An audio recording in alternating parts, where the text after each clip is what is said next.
सही बच्चों को नमस्कार।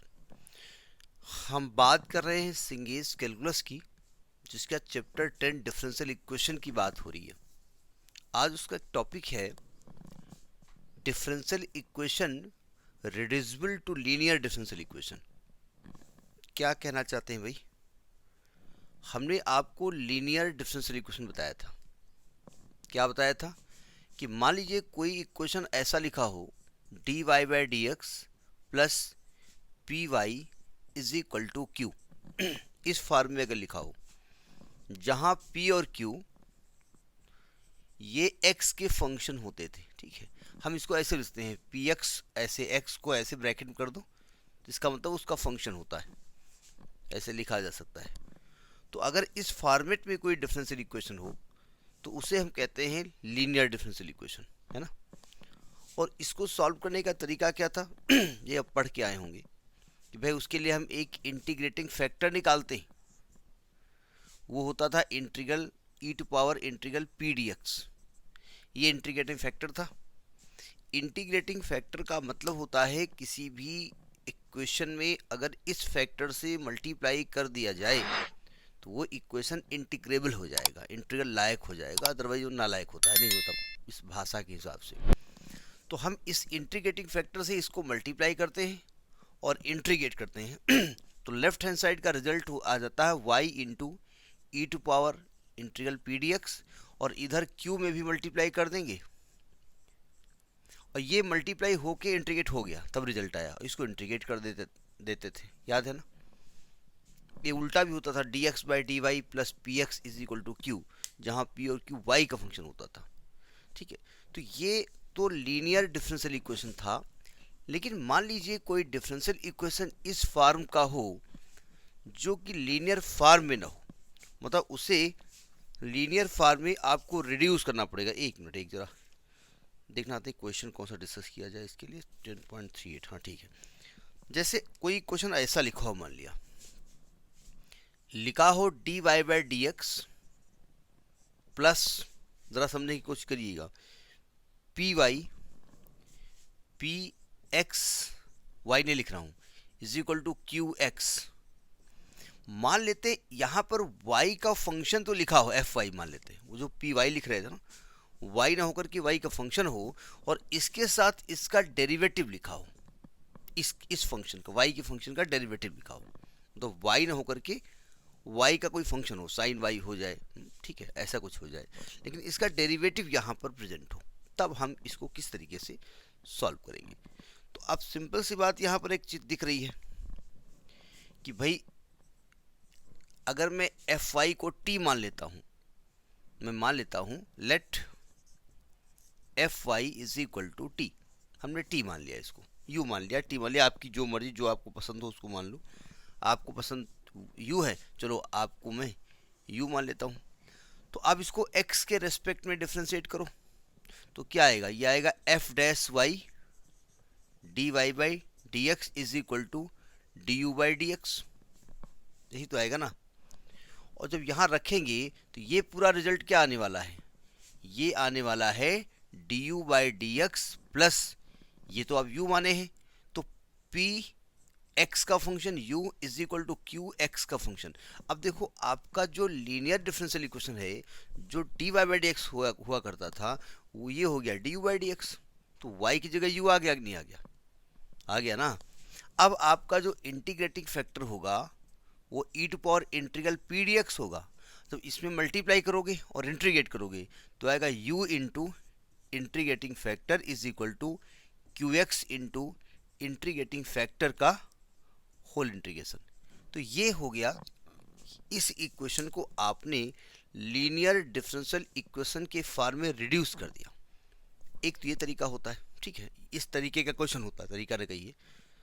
मान लेते हैं क्वेश्चन कुछ इस तरीके का है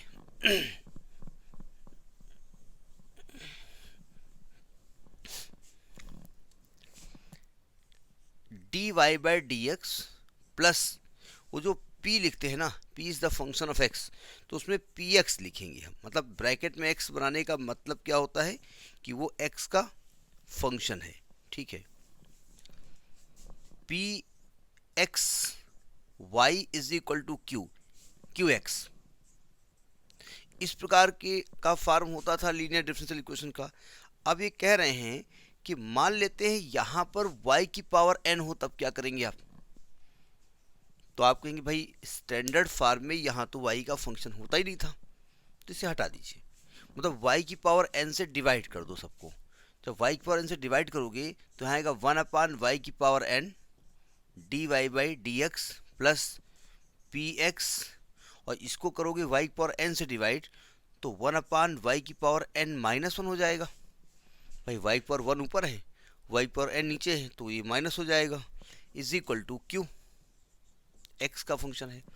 देखिए आप क्या करेंगे भाई, आपके स्टैंडर्ड फॉर्म में ये y होना चाहिए था, है ना? तो मैंने इसी चीज़ को कुछ एज्यूम कर लिया, 1/y की पावर n माइनस 1 को किस u एज्यूम कर लिया। इसका मतलब ये हुआ, इसको ऊपर ले जाओ तो y की power minus n plus 1 is equal to u assume किया।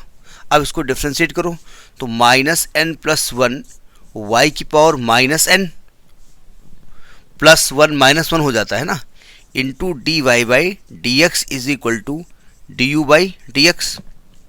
ये 1 1 कट गया। अब देखो जरा y की पावर माइनस n है ना, तो इसको क्या आप ऐसे लिख कर सकते हो 1 माइनस n इंटू 1/y की power n d y by d x is equal to d u by d x. और आपको तो ये चाहिए, तो ये हटाओ यहाँ से, इसको अपान में लिख दो, यहाँ पर 1 माइनस n लिख सकते हो ना। और जब यहाँ उठा के रख दोगे आप इसको, तो ये किस फॉर्म में चेंज होने की संभावना है? ये बन जाएगा 1/1 minus n d u by d x plus p x, इसको तो आपने पूरा u मान रखा है, is equal to q x. इसको हटा दो यहाँ से, ये जो d y by d x d u by d x के साथ कांस्टेंट है, इसको हटा दीजिए, इससे मल्टीप्लाई कर दो, तो d u by d x plus 1 minus n p x u is equal to 1 minus n q x. तो क्या ये आपका लीनियर डिफरेंशियल इक्वेशन के फॉर्म में नहीं आ गया? इस 1 माइनस एन से कोई मतलब नहीं है, ये तो पी एक्स के साथ लगा रहेगा। अब इसको आप इंटीग्रेटिंग फैक्टर निकाल के लगा दीजिएगा, ठीक है। मैं एक इसमें एग्जाम्पल डिस्कस करूँगा, ये इलस्ट्रेशन आपकी सिंगेस का है, उसी को मैं लेके चल रहा हूँ। इलस्ट्रेशन 10.38, इलस्ट्रेशन 10.38 ये कह रहा है कि solve d y by d x, solve d y by d x plus y upon x is equal to y upon x is equal to y cube. नियम क्या है? नियम ये है कि d y by d x हो, यहाँ पर y हो और x का फंक्शन हो, और यहाँ पर केवल x का फंक्शन हो, लेकिन वहाँ तो y घुसा हुआ है, तो ये बर्नौली फॉर्म में हो गया। हमने क्या बताया, वहाँ से y के फंक्शन को हटाइए। अब आप कहेंगे वहाँ तो x का फंक्शन है ही नहीं, अरे 1 हो जाएगा, 1 भी तो x का फंक्शन माना जाएगा, तो y क्यूब से डिवाइड कर दो, तो ये क्या आएगा 1/y cube d y by d x plus 1/x, और जब y क्यूब से डिवाइड करोगे तो 1/y square is equal to इधर 1 बचेगा। अब आपको क्या करना है, जो x के फंक्शन के साथ ये y होना चाहिए, इसकी जगह 1/y स्क्वायर है, उसको कुछ एज्यूम कर लो। तो हमने उसको u एज्यूम कर लिया, let 1/y square is equal to v assume कर लिया, तो अच्छा लग रहा है।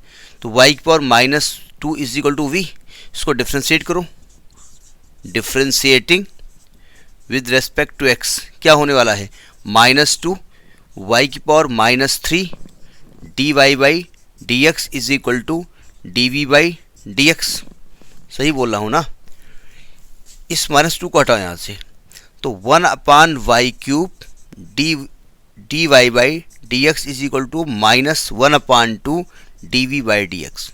इस वैल्यू को उठाओ और इक्वेशन नंबर 1 में सब्सटीट्यूट कर दो, ठीक है। Substituting these values in equation number 1, तो एक्चुअली हो क्या जाएगा, इसकी जगह क्या बनेगा, ये बनेगा -1/2 d v by d x plus, इसको आपने v माना है, v/x इज इक्वल टू 1, ठीक है। अब क्या ये लीनियर डिफरेंशियल इक्वेशन के फॉर्म में आ गया? नहीं आया अभी, ये गड़बड़ कर रहा है ना। हटा यहाँ से इसको, -2 से मल्टीप्लाई कर दो तो dv/dx -2/x v = -2, ये आपका इक्वेशन बना। ठीक है, अब अगर इसको हम कंपेयर कर दें किससे, dv/dx प्लस pv = q से, ये क्वेश्चन नंबर 2 है। तो यहाँ पर p की वैल्यू क्या है, -2/x है, और q की वैल्यू क्या है, -2। उसको x का फंक्शन मान सकते हैं, कांस्टेंट। भाई x का फंक्शन मानेंगे, x के रेस्पेक्ट में इंटीग्रेट कर देंगे, किसी का भी ये फंक्शन माना जा सकता है। फिलहाल x का है तो x का ही मानेंगे। ठीक है, बस कैलकुलेशन गड़बड़ ना हो। अब देखो ध्यान से, अब क्या करेंगे आप, अब आप निकालेंगे इंटीग्रेटिंग फैक्टर। क्या होता है, e⁻∫ p dx, e⁻∫ -2/x dx, e⁻⁻2 बाहर कर दिए, 1/x का log x हो जाएगा, बेस e, है ना। और ये जब -2 हटेगा तो ये पावर में आएगा, तो ये यही बचेगा 1/x²। अब ये कैसे बचेगा ये हम नहीं बताने जा रहे हैं, ये बहुत पहले हमने बताया था आपको। ठीक है, अब आप क्या करेंगे, इक्वेशन नंबर 2 को इंटीग्रेटिंग फैक्टर से मल्टीप्लाई करेंगे और इंटीग्रेट करेंगे। Multiplying equation 2 by 1/x² and integrating. हमने बताया था कि इसमें आपको मल्टीप्लाई करके इंटीग्रेट करके लेफ्ट हैंड साइड में दिखाने की ज़रूरत नहीं होती है, डायरेक्ट लिख सकते हो v into integrating factor = -2 into integrating factor, इधर इंटीग्रेट कर देंगे आप dx, इधर करना पड़ेगा। ठीक है, ये कैसे होता है इंटीग्रेट लेफ्ट हैंड साइड का, ये हम कंसेप्ट पहले बता चुके हैं आपको। तो ये तो हो जाएगा v/x² = -2, ये x की पावर -2 आएगा ना, तो -2 + 1/-2 + 1 प्लस कांस्टेंट, ये -1 आ जाएगा। तो v/x² = -1 + 2 x की पावर -1 + c, तो v/x² = 2/x + c। तो वैसे तो ये आपका आंसर आ गया, लेकिन जो v की वैल्यू है वो क्या है, 1/y²। तो v की जगह रख दो 1/y², तो आएगा 1/y² x² = 2/x + c। या तो यही पर आंसर छोड़ दीजिए, या थोड़ा सा एलसीएम लेकर के सॉल्व कर लीजिए, जो आपकी मर्जी हो। एलसीएम ले लो, ज़्यादा ठीक रहेगा। तो 1/x² y² = यहाँ एलसीएम लेंगे तो 2 + cx/x, ये 2 सही आ रहा है क्या, गड़बड़ लिख रहे हैं क्या, नहीं सही है। इस एक x से एक x कट जाएगा, क्रॉस मल्टीप्लाई करोगे तो आएगा आपका 2xy² + cx² y² = 1, ये आपका आंसर होगा। ठीक है, नहीं आंसर किसी भी फॉर्म में छोड़ सकते हो, लेकिन अब थोड़ा लगता है ना कैलकुलेशन हो सकता है तो कर डालो, अच्छी बात है। ठीक है, तो ये आपका एक टॉपिक है, जब किसी इक्वेशन को लीनियर इक्वेशन के फॉर्म में है नहीं, लेकिन रिड्यूस किया जा सकता है। Next in the next video, नमस्कार।